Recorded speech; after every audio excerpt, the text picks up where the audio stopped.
అందరికీ నమస్కారం. నా పేరు రియా. జనసేన పార్టీ వీర మహిళా విభాగం పాలకొల్లు నియోజకవర్గం. ఈ వైఎస్ జగన్మోహన్ రెడ్డికి ఈ 4.5 సంవత్సరాల్లో లేని కులప్రేమ ఈ ఎన్నికలకు ముందుకొచ్చేసింది. అసలు ఎన్నికల కులగణన చేయాల్సినంత అవసరం ఏమొచ్చింది? దీన్ని సర్వే చేయడానికి స్కూల్ టీచర్స్ ఉన్నారు కదా! స్కూల్ టీచర్స్‌ని పక్కన పెట్టేసి సచివాలయం స్టాఫ్‌ని ఎందుకు అపాయింట్‌మెంట్ చేశారసల?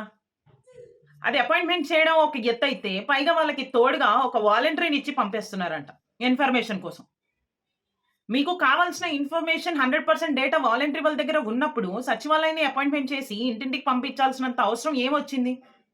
దానికి సర్వే చేసినప్పుడు మీకు 100% రిజల్ట్ అయితే రాదు. ఖచ్చితంగా 100% రిజల్ట్ రాదు. ఎందుకంటే ఈలోపే ఇంటర్ కాస్ట్ మ్యారేజెస్ జరుగుతూ ఉంటాయి. జరిగుంటాయి. పైగా మీరు వాళ్ళకి ఏమని చెప్పి పంపిస్తున్నారంటే, వాళ్ళకి ఏమని చెప్పి పంపిస్తున్నారు మీరు?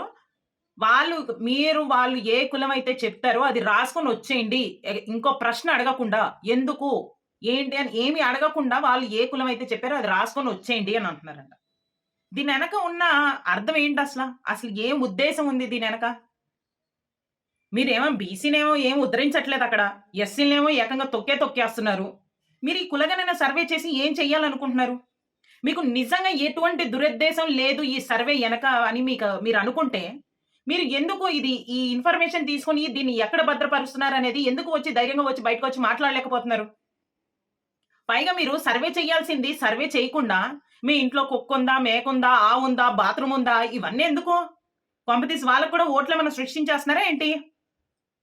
నువ్వు చేసుకుంటున్న సర్వే కులగణన సర్వేస్ గురించి మానేసి ఇంట్లో మొత్తం డీటెయిల్స్ ఎందుకు మీకనా వాళ్ళకి కుక్కుంటే ఏంటి, మేకుంటే ఏంటి, ఆవుంటే ఏంటి? ఇలాంటి ప్రశ్నలు అడుగుతారా సర్వేలో ఎవరైనా? అసలు దీని ఈ కులగణన ఎనకున్న సర్వే గురించి మీరు ఏ ఉద్దేశంతో ఉన్నారో ఒక శ్వేతపత్రం రిలీజ్ చేయండి. మీకెటువంటి దురుద్దేశం లేదని మీరనుకుంటే.